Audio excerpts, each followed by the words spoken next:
Algunas escenas de este programa han sido recreadas. A principios de la década de los 80, un líder carismático apareció en Miami. ¿Por qué estás tan lejos? Atraía a los débiles, a los pobres y a los desvalidos a su lado. Hoy Les es- prometió una vida mejor, pero tuvieron que seguir sus órdenes para ganársela. Sus templos pronto se expandieron por todo el país cuando miles de personas se sintieron atraídas por su evangelio. Aquellos que cuestionaron su doctrina comenzaron a aparecer muertos. Las autoridades locales y el FBI tenían que detenerlo. La evidencia se acumula, no tienen sospechosos evidentes. El centro de comercio es bombardeado. Ted Kaczynski es arrestado. Fugitivo a un prófugo.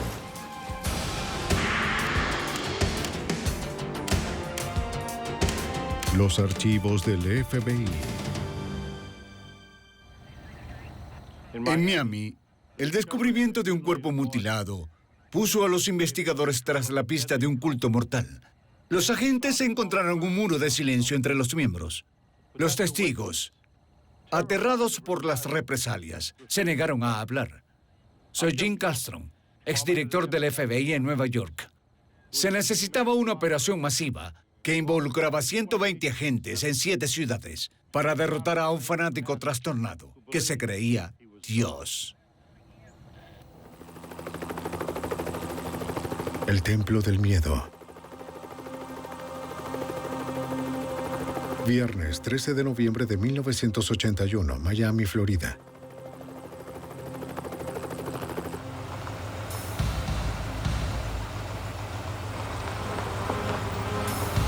En las afueras de la ciudad, un supervisor de construcción estaba revisando su lugar de trabajo.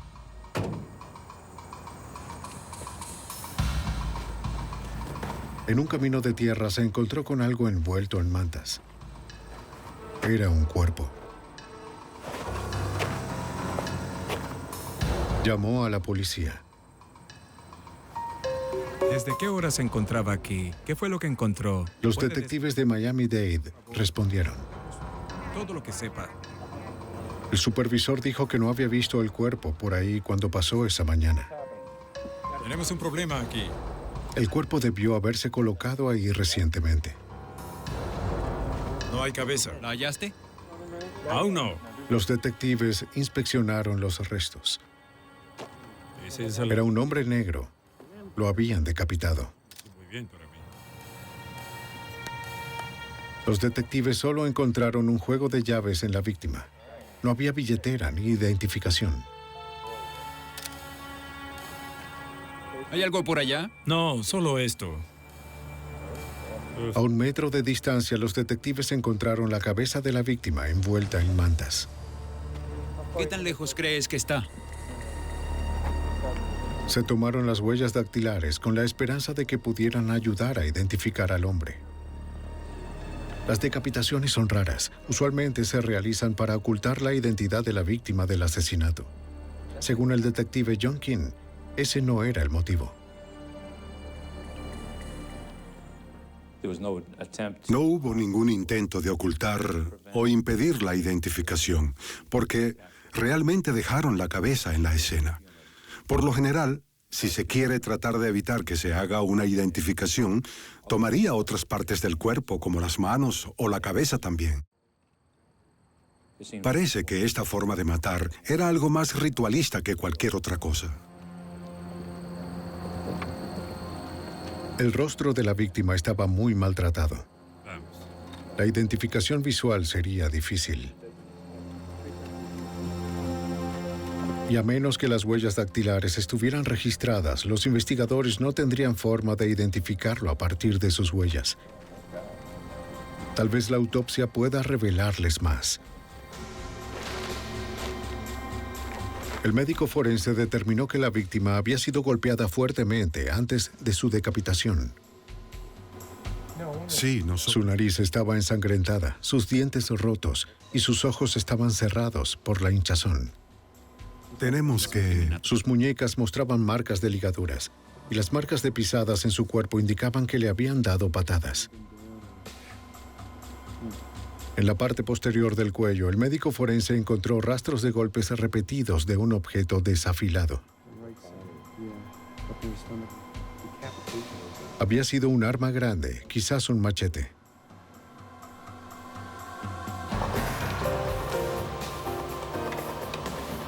Comparar las huellas de la víctima no sería fácil.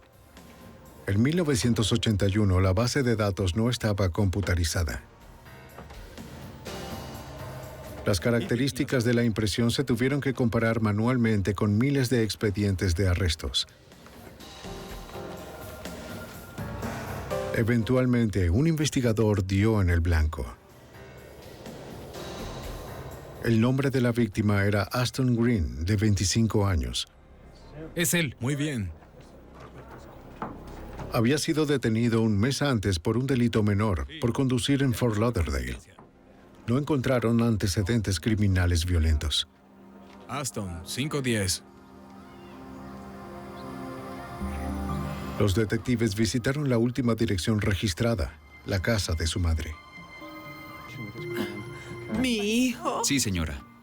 ¿Podría ayudarnos con algo de información? Después de informar a la señora Green sobre la muerte de su hijo, los detectives le preguntaron por Aston. Investigación en curso. Dijo que su hijo se había convertido recientemente a la religión. Parecía haberlo tomado muy en serio.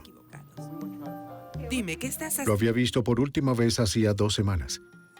Le había preparado una comida vegetariana de acuerdo con sus nuevas creencias religiosas. Te echo de menos, así que dime, ¿qué ha pasado contigo? En realidad he estado Hablaron sobre su conversión. siempre... Él le explicó que era un israelita negro, un Yahweh. Pero no sé. Ella le dijo a los investigadores que su hijo estaba comprometido con sus creencias Yahweh. Esa era la primera vez que oíamos la palabra Yahweh. No tenía ni idea de qué trataba el Yahweh, porque nunca lo había oído, no sabía nada sobre ello.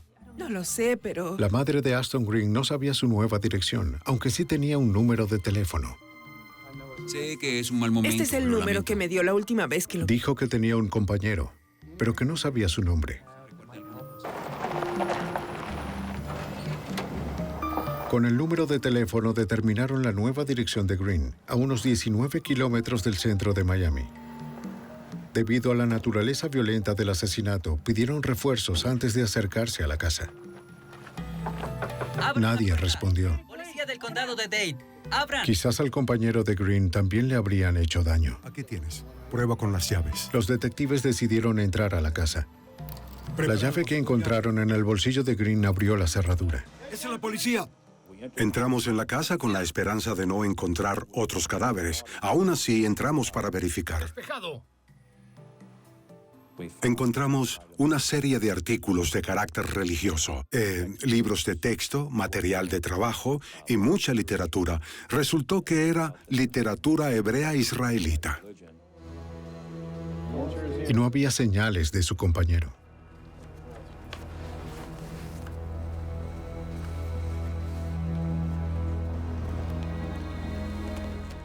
También hallamos un machete que estaba escondido al lado de uno de los sofás de la residencia. Inmediatamente nos interesamos por el machete, porque podría ser un arma para decapitar a alguien. El machete parecía estar limpio. Los investigadores continuaron su búsqueda. Miren, una información interesante. En la puerta hallaron un número de teléfono. Lo rastrearon hasta una casa a 3 kilómetros de distancia. 012. Hola. Hola. Soy el detective Christopher. Él es el detective... En la casa, los detectives hablaron con un grupo de israelitas negros. Pero... Entre ellos estaba el compañero de Aston Green, Carlton Carey. Bueno, fue así. Todos conocían a Green a través del templo de Yahweh. Ellos le dijeron a los investigadores que Green, como ellos, se había desilusionado con la rígida doctrina social del templo. Yo lo he visto en el templo, pero no he interactuado. Para ellos, seguir al líder del templo era un precio demasiado alto. Estamos tratando de tener más Los información. colores de sus turbantes representan su deseo de separarse del líder. Conversamos con ellos brevemente. tenemos un poco de información de fondo sobre el templo y de qué se trata. Y le pedimos que le respondieran al oficial de homicidios para que pudiéramos tomarles declaración e interrogarlos en profundidad sobre lo que pasó y lo que sabían. Varios sugirieron que los asesinos eran probablemente miembros celosos del templo de Yahweh, que querían silenciar a los que cuestionaban la doctrina. La mayoría tenía miedo de decir más, especialmente a la policía. Ya los habían señalado como disidentes. Temían que ante cualquier desobediencia fueran castigados con la muerte.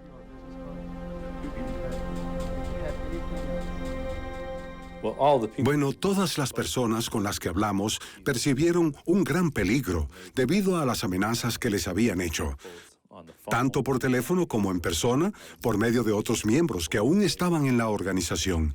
Estaban preocupados por su seguridad y la muerte de Ashton Green lo confirmó. Al día siguiente, los compañeros de Green fueron a la estación de policía para declarar.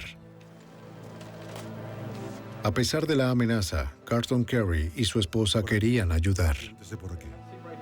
Entrevistaron a su esposa en una habitación por separado en la estación. Carey dijo que él y Green se habían unido al templo hasta que recientemente su líder, Julian Mitchell, comenzó a llamarse a sí mismo el verdadero Mesías. El carismático líder del templo, Julian Mitchell, creía que los negros eran descendientes de la tribu hebrea perdida de Judá. Como seguidores de Mitchell, los miembros abandonaron sus nombres, tomaron un nombre bíblico y adoptaron el apellido de Israel. ¿Sabe usted algo de...? Mitchell no permitía el disenso entre sus seguidores. La víctima fue... Con el tiempo, Mitchell cambió su nombre a Yahweh Ben Yahweh. Bueno, señor, desde mi punto de vista... Que significa Dios, Hijo de Dios. De hecho, en el interrogatorio que le hicimos, se refirió no como el Mesías, sino como un ladrón y estafador, que era su caracterización de Julian Mitchell en ese momento. Necesitamos que colaboren. Carey todavía tenía reservas sobre hablar con la policía. ¿Por qué no vienes en la mañana como a las 10? Los detectives le ofrecieron escoltarlo a casa. No, está bien. Yo me voy por mi cuenta. Muchas gracias. Se negó, optando por irse solo con su esposa. ¿Ves lo que quiero decir? ¿Qué piensas? Cuando salieron de la oficina de homicidios esa noche, no querían que los escoltáramos, porque cualquier policía que estuviera con ellos sería una mayor atracción para cualquiera que los viera. Y estaban preocupados de que alguien los viese. No querían que los escoltáramos a casa.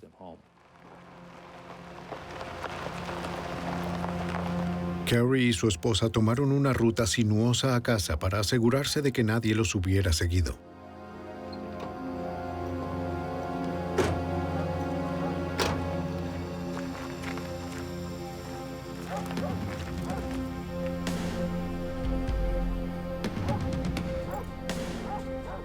Nunca sospecharon que alguien los estaba esperando adentro.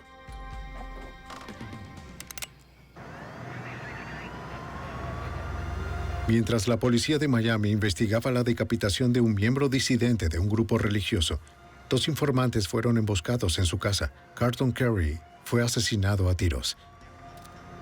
A su esposa Mildred Banks también le habían disparado. Luego le cortaron la garganta.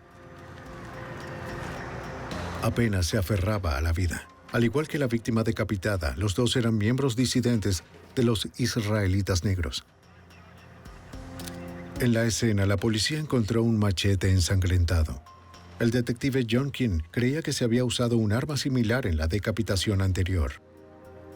El hecho de que un machete se usara en un atentado contra la vida de Mildred ciertamente da más veracidad a la creencia de que los israelitas negros estuvieron involucrados en ello. Los detectives se enteraron que muchos de los miembros del movimiento de los israelitas negros poseían machetes. La policía registró la casa. Nada de lo que se encontró en la escena indicaba quién era el responsable de la agresión. Quienquiera que fueran los asesinos, habían cortado la línea telefónica y no dejaron rastro físico de sí mismos. La única esperanza de los detectives era Mildred Banks. Si los médicos lograban salvarla, quizás podrían reconocer a sus atacantes. Mildred resultó gravemente herida como consecuencia del ataque. Le dispararon en el pecho y la bala aún estaba alojada en su cuerpo y tenía una herida profunda en el lado izquierdo del cuello. Tenía muy pocas probabilidades de sobrevivir a esas heridas. La policía esperó varios días para ver si sobrevivía a la cirugía. Sin su descripción de los hechos, los investigadores tenían pocas esperanzas de resolver el caso.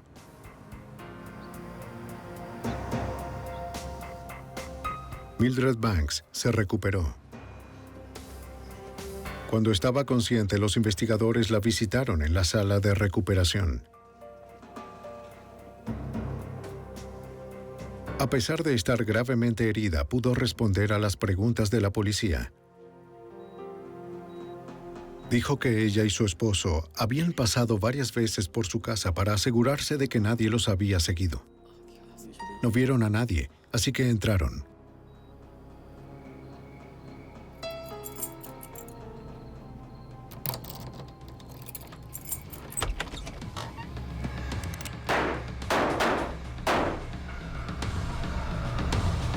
¡Aún está viva! ¡Mátala!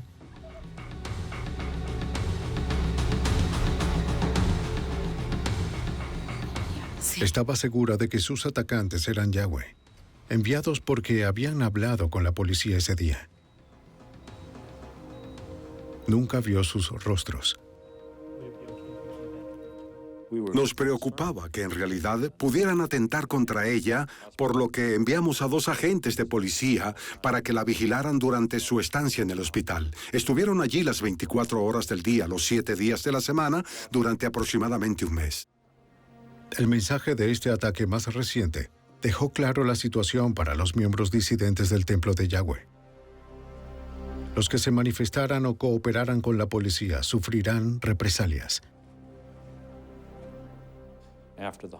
Después del homicidio de Carlton Cady, no pudimos localizar a ninguno de los antiguos miembros que se habían separado del templo.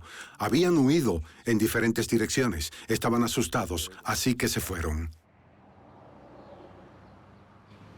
El detective King necesitaba saber más sobre la organización de Yahweh. Él y su compañero visitaron el templo de Miami. Tratamos de entrevistar a la gente y no llegamos a ningún lado. Cada vez que hablábamos con alguien, decían, alabado sea Yahweh, o ya saben, vaya a la oficina de información pública en el templo. A través de un portavoz, Hulon Mitchell, el líder de Yahweh, afirmó no saber nada sobre los asesinatos y no se ofreció a ayudar. Sospechando que sabían más, los investigadores comenzaron a vigilar la empresa de Yahweh.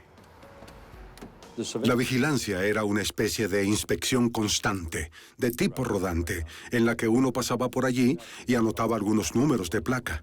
Pero en realidad, sentarse a observar el lugar era imposible, porque en todo momento había guardias de pie fuera del templo. Los detectives se enteraron de que la organización de Yahweh era extensa. En Florida y en otros 13 estados, los Yahweh poseían bienes raíces, autobuses y vehículos que según el líder ascendían a casi $50 millones. Algunos dijeron que la membresía superó los 12,000 solo en Florida. Vamos a estar muy atentos. La mayoría de estas personas son profesionales muy trabajadoras que realmente no creían mucho de lo que Hulon Mitchell les estaba enseñando. Ciertamente no eran racistas al nivel de él y no creían mucho lo que les estaba diciendo de que era él el Mesías. Sin embargo, creían mucho de lo que era en sí la religión en torno al judaísmo y a la religión musulmana. Como la organización de Yahweh ya abarcaba varios estados, el FBI comenzó a investigar. El agente especial de supervisión, Herbert Cousin, fue asignado como agente del caso. Él creía que la organización mostraba elementos de terrorismo doméstico. Las investigaciones sobre el terrorismo doméstico se llevan a cabo contra un grupo de personas que participan en actividades criminales para promover su objetivo social o político. Investigadores locales y federales profundizaron en la organización. ¿Por qué te encuentras Hewlett Mitchell invitó a la gente sin hogar, a los indigentes y al expresidiario a unirse a sus israelitas negros. El Señor los recibirá. Las personas sin trabajo ni familia encontraron un lugar donde sentirse como en casa. Recibían comida, refugio y empleo. Esta amabilidad no reflejaba la verdadera misión de Mitchell. Desde la tierra. Enseñó que los negros, como el verdadero pueblo judío, tenían un papel crucial. Les dijo a sus seguidores que su deber era traer el cielo a la tierra, destruyendo a los opresores blancos. Para sus seguidores más ávidos, Yahweh ben Yahweh era el Mesías, y todo lo que tenían le pertenecía, incluyendo su trabajo. En su palabra hasta el fin del mundo. Para recaudar ingresos, los Yahweh fabricaban y empacaban sus propios productos para el cuidado del cabello, tónicos, bebidas, camisetas, vino y demás. La mercancía se enviaba a su red de templos por todo el país. Bien. Eso es. ¿Qué Sí. tal? ¿Cómo Hola. han estado? Yahweh quería que sus miembros alcanzaran ciertas metas de ingresos para su templo vendiendo esas mercancías. A su vez, el templo los alimentaba, les daba cobijo e incluso educaba a sus hijos. A pesar de las acusaciones de violencia y de su mensaje de odio apenas oculto, el templo de Mitchell continuó prosperando y extendiéndose. De acuerdo con el asistente del fiscal de los Estados Unidos, Richard Scruggs, el público en general no tenía claras las verdaderas intenciones de Mitchell. Los Yahweh a principios de los años 80 habían estado acumulando poder y propiedad y tenían una especie de doble reputación. La gente los veía como un grupo algo aterrador y sabían que predicaban el odio y la violencia. Pero al mismo tiempo, por fuera parecerían ser personas tranquilas, bien educadas, amables, y compraban propiedades en vecindarios abandonados y las limpiaban. Hola, ¿cómo están? No es posible. No todos les daban la bienvenida al vecindario. Pueden estar aquí, ¿no? En mayo de 1986, la gente de Delray, Florida, los echó. Por favor. Alrededor de las 2 de la madrugada, esa misma noche, el vecindario fue quemado con bombas. El incendio destruyó toda la manzana e hirió a un adulto y a 3 niños, entre ellos un bebé de 9 meses de edad. La policía sospechó que los miembros de Yahweh eran los responsables.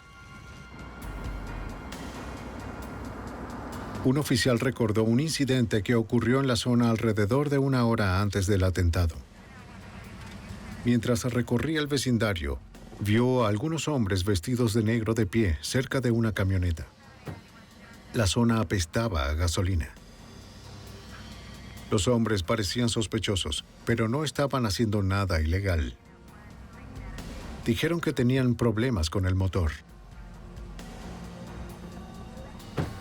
El oficial apuntó el número de matrícula y se fue. La policía determinó que la camioneta estaba registrada a nombre de un anciano del templo de Yahweh. Como pueden ver, Hewlett Mitchell negó estar involucrado en el ataque con las bombas incendiarias. Uno de sus seguidores fue más cooperador. Pudimos revelar más a través del informante que fue al cuartel del FBI para proporcionarnos información sobre el grupo.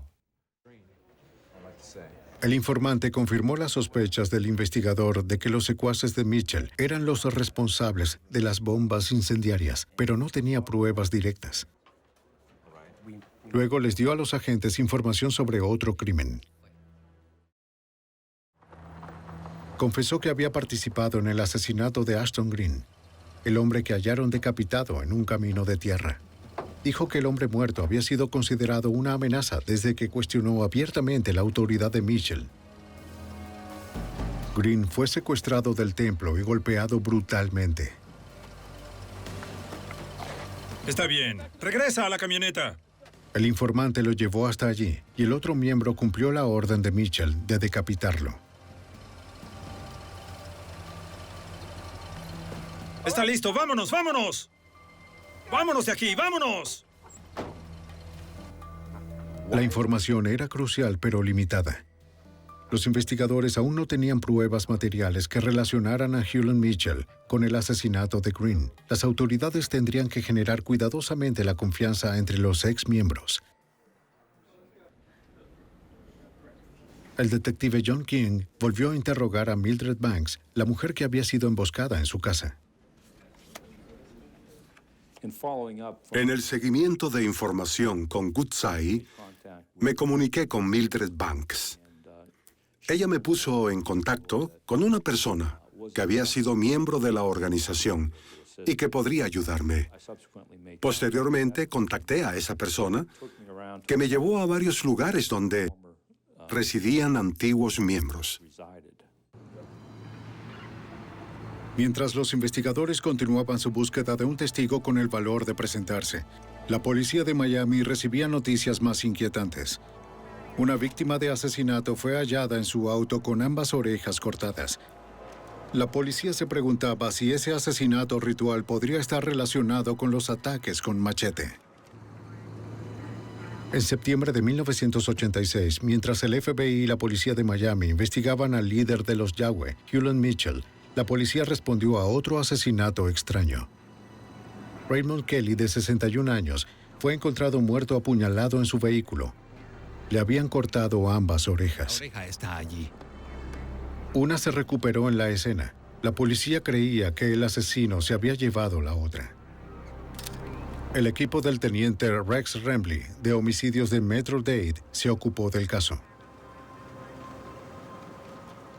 En el área del condado de Dade habíamos tenido una serie de casos en los que las víctimas habían sido asesinadas y había una oreja desaparecida. En varios de esos casos parece que puede ser el mismo autor el que haya cometido el crimen. Para los investigadores parecía que Kelly había estado bebiendo justo antes de su muerte. Los detectives recogieron varios juegos de huellas del vehículo. Pero lo que los investigadores no encontraron en el auto era de gran importancia. Según la esposa de la víctima, Kelly siempre tenía un revólver .38 en la guantera. Ahora ya no estaba.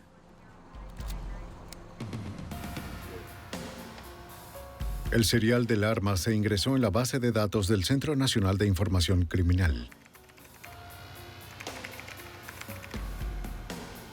Si el arma aparecía en cualquier parte del país, se le notificaría a la policía de Miami-Dade. Eso es todo. Semanas después, la policía de Opa-Locka, un suburbio de Miami, respondió a las llamadas de emergencia de los residentes de un complejo de apartamentos. Era un complejo de apartamentos que había sido sitiado, a falta de un término mejor, por los Yahweh. Los inquilinos que vivían allí lo llamaban los apartamentos de Dirt Road, un proyecto de vivienda para personas de bajos ingresos que algunos residentes consideraban una monstruosidad. Muchos se alegraron cuando el líder de Yahweh, Hewlett Mitchell, compró la propiedad. Los residentes de Dirt Road no. Desafortunadamente para los residentes, la idea de tomar el edificio era solo sacarlos a ellos y a veces, de acuerdo con los residentes, era a la fuerza, ya que los Yahweh realmente entraban a sus apartamentos y les quitaban muebles y pertenencias. A pesar de que la gente se oponía, no había manera de detenerlos.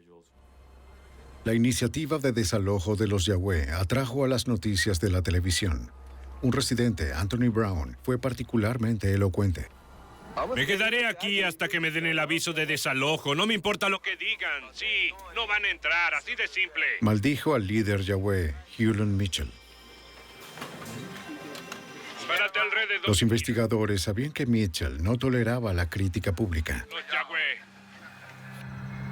Los testigos dijeron a la policía que las tensiones en los apartamentos continuaron después al caer la noche.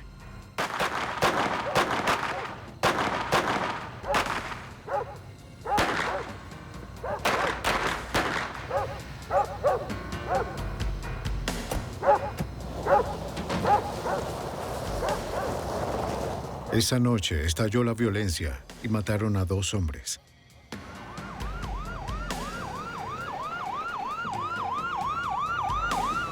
La policía respondió al doble asesinato.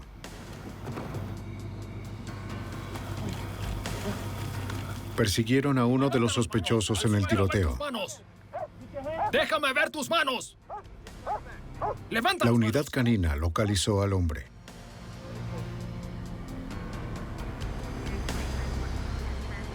¿Qué tenía?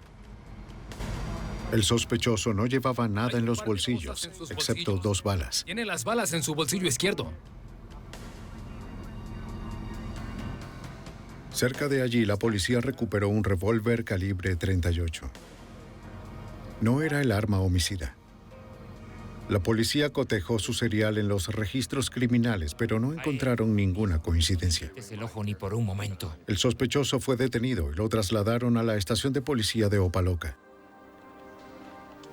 El teniente de Metro-Dade, Rex Remley, lo interrogó allí. Solo intentaba obtener su información básica. Me había dicho que era de Naharia, Israel, y cuando le pregunté su edad me dijo que tenía más de 400 años. Así que ese era el tipo de persona con el que yo tenía que tratar. El nombre que dio era un nombre de Yahweh, y la policía encontró prendas Yahweh en el auto que había usado para huir. Cargos anteriores aquí. La policía sospechaba que lo habían enviado para silenciar a los que hablaran en contra de Yahweh. Una huella dactilar reveló que el nombre real era Robert Rozier. Estuvo en prisión por hurto en casas y robo de automóviles. El teniente Remley también se enteró de que fue jugador de fútbol en la Liga Nacional de Fútbol. Después de dejar su carrera futbolística, empezó a tener problemas. Tenía un historial que iba desde delitos en Maryland, delitos en el área de San Francisco, hasta delitos en el condado de Dade, así que tenía un extenso pasado. El arresto de Rozier evidenció que por primera vez un miembro activo del grupo de Hewlett Mitchell fue capturado en la escena del crimen. Aunque solo se podía acusar a Rozier de merodear y holgazanear, las autoridades sospechaban que era culpable de muchas más cosas.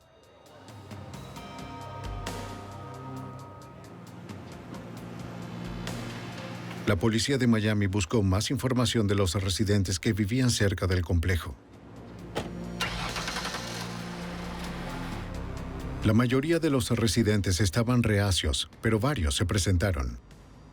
Pudimos determinar que el señor Rozier, de hecho, había estado involucrado en la persecución del señor Brown en el campo. Estaba presente cuando se produjeron los disparos, cuando asesinaron al señor Brown, y también había intentado huir de la escena. Fue acusado del asesinato del señor Brown esta mañana. El teniente Remley todavía se preguntaba sobre el arma encontrada en el momento del arresto de Rozier. Era un revólver .38 del mismo tipo que faltaba en el auto de la víctima de asesinato, Raymond Kelly. Aunque en la revisión en la base de datos no hubo coincidencia con las armas, el teniente Remley sacó el archivo de Raymond Kelly para estar seguro.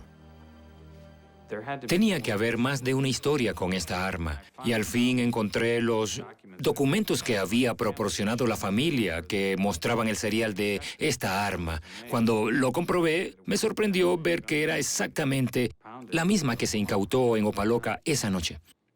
Desafortunadamente, cuando el arma se cotejó con la base de datos, de algún modo uno de los dígitos había sido cambiado, y por lo tanto, cuando investigamos el arma encontrada en la escena del crimen en Opa-locka, no aparecía como el arma robada de Raymond Kelly. Robert Rozier estaba ahora vinculado con el asesinato de Raymond Kelly. Las huellas del vehículo de Kelly coinciden con las de Rozier. Sus huellas dactilares también se encontraron en otro asesinato de oreja cortada. Los investigadores tenían pruebas suficientes para acusarlo de 2 asesinatos con orejas cortadas y del doble asesinato en los apartamentos de Dirt Road. Rozier se enfrentaba a 4 cargos de asesinato de primer grado y probablemente pena de muerte.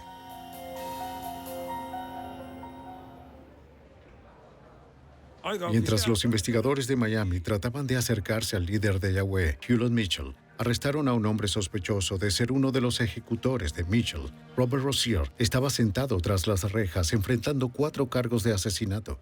Los investigadores esperaban que Rozier delatara al líder. Los Yahweh y su organización se convirtieron en el blanco del escrutinio público. Hewlett Mitchell, su líder, se negó a reunirse con la prensa. Se quedó escondido detrás de sus seguidores, que repartían panfletos explicando que Rozier había sido incriminado. La mala publicidad podría destruir todo lo que Mitchell había construido. Señor Yahweh. Hola, me alegra verle. Contrató a un abogado costoso y experto en relaciones públicas. Fue el primer paso de Mitchell para crear una nueva imagen para su organización. Lo más pronto posible. ¿Qué rayos quiere? Estoy aquí para ayudarle. Mitchell ofreció ayuda legal a Rozier. Rozier rápidamente se dio cuenta de que el abogado estaba allí para proteger los intereses de Hewlett Mitchell, no los de Rozier. Habla conmigo. Pero Rozier aún se negaba a delatar al líder de los Yahweh. El teniente Rex Fremley recuerda que la atención de los medios de comunicación incitó a otros informantes a hablar. Los medios de comunicación difundieron diferentes historias sobre personas que habían estado dentro de la organización y que querían hablar sobre lo que había ocurrido, y también llevó a otras personas a la policía, que tal vez por primera vez se dio cuenta de que había una razón importante en ese momento. Estaban asesinando a la gente y que era hora de dar el paso al frente y contar lo que se sabía. ¿Podemos entrar? Bien. Los investigadores recibieron una llamada de Oklahoma. Uno de los familiares de Hewlett Mitchell quería hablar. Ella les dijo que fue testigo de cómo los Yahweh mataron a golpes a un experto en artes marciales de Nueva Orleans en 1983. Dijo que Mitchell había ordenado la golpiza. El nombre del joven era Leonard Dupree. Dupree fue asesinado porque Hewlett Mitchell creía que el hombre había sido irrespetuoso. Me dicen que él cambió su nombre.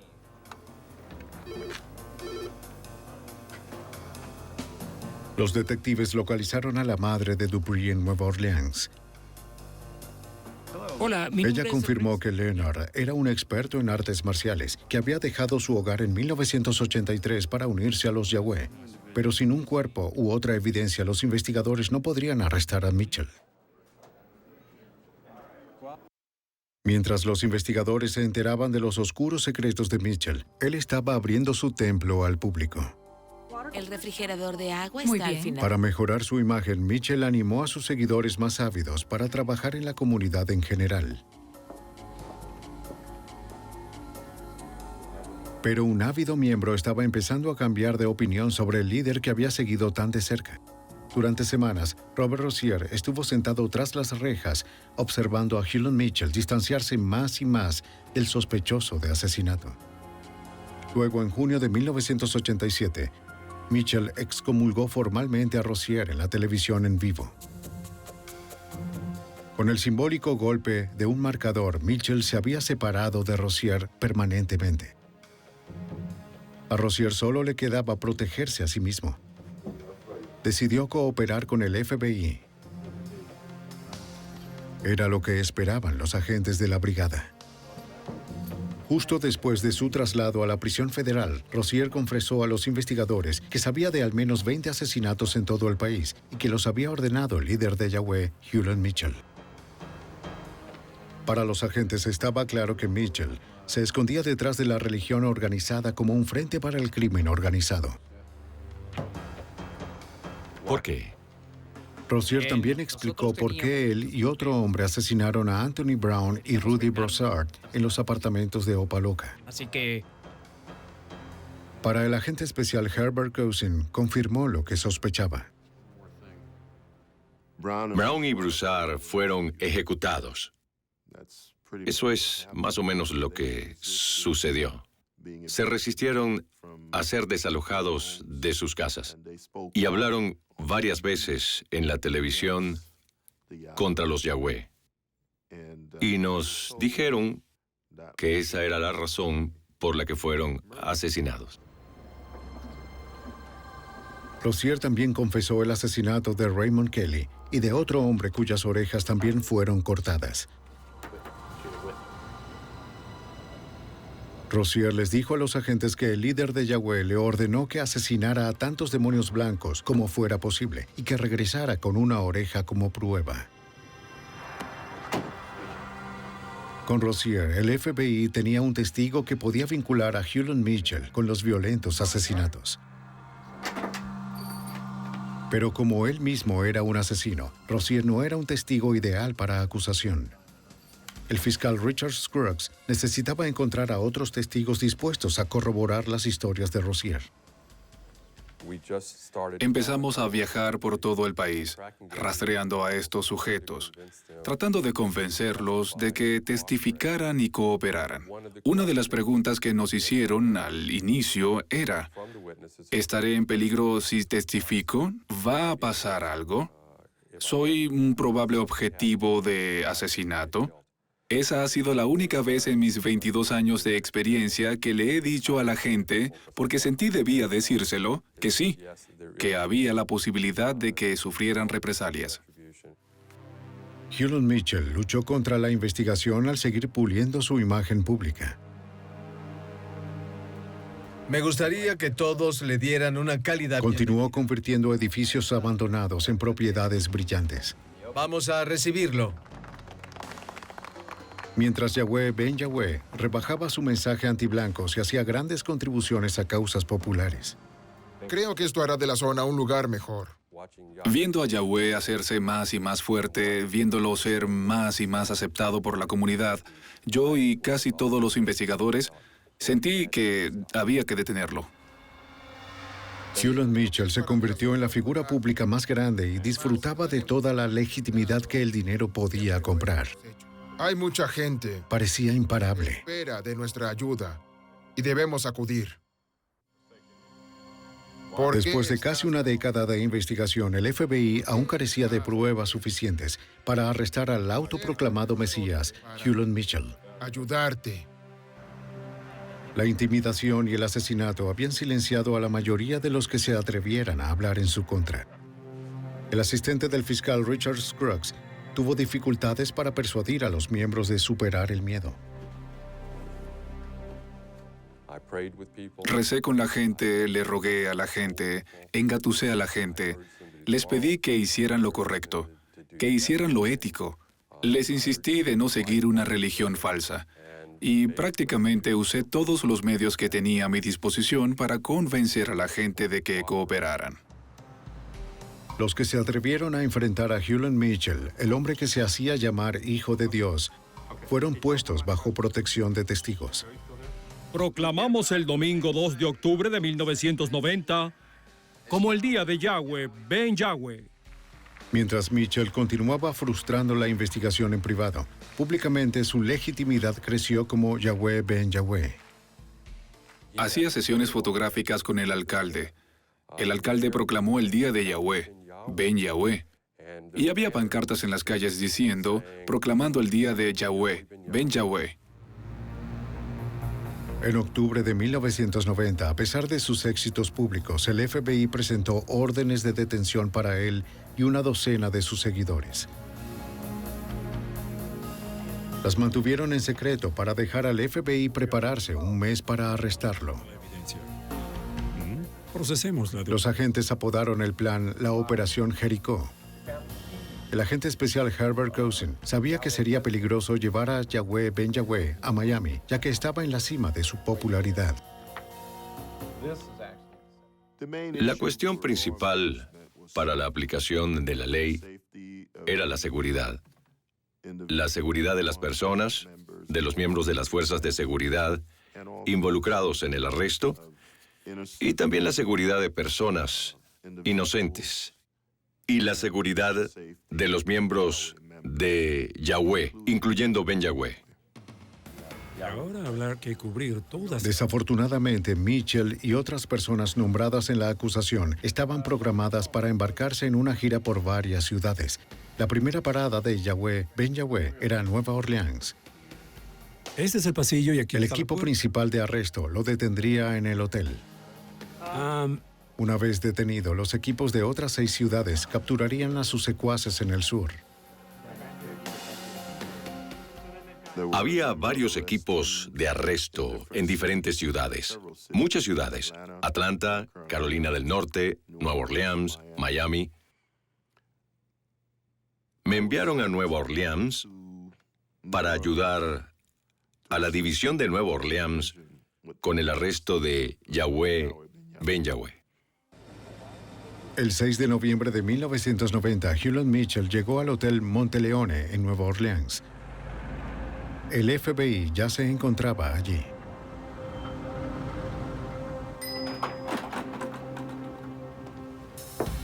La reunión fue buena. Para rastrear los movimientos de Mitchell, había agentes encubiertos desplegados en cada piso. Por todo el sur, los equipos tomaron sus posiciones fuera de los templos de Yahweh y esperaron órdenes de Miami. Todo está preparado.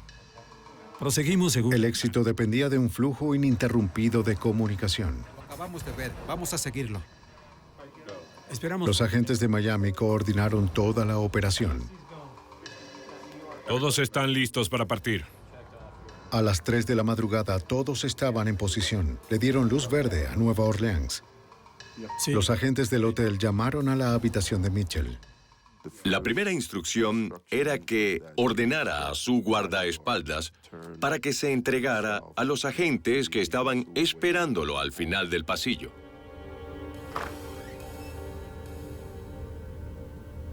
Aquí viene el guardaespaldas. La segunda instrucción era que saliera con las manos en alto y que caminara lentamente por el pasillo. Vamos, vamos, vamos, vamos.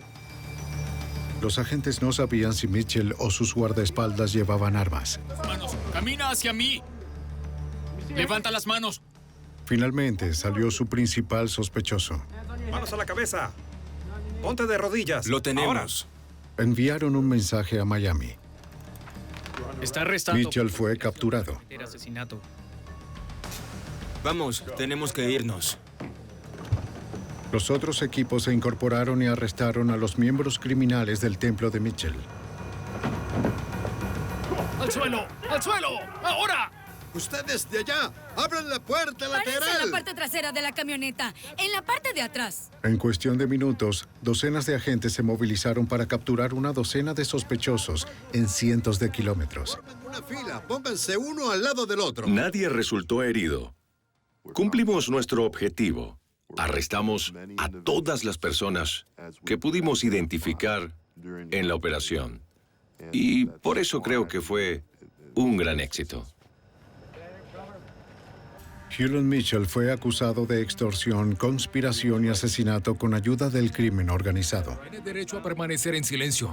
El fiscal Scruggs creía que aún era peligroso. Descubrimos que en realidad había un equipo de 5 personas que nos acechaban, que trataban de averiguar dónde estábamos para poder asesinarnos bajo las órdenes de Ben Yahweh. En el juicio, su intimidación incluso influyó en el jurado. Sabíamos que había problemas graves, que la gente estaba asustada, que varios miembros del jurado se retiraron antes de las deliberaciones porque tenían miedo de ir a deliberar. Quizás fue el miedo lo que causó que los fiscales consideraran una victoria parcial.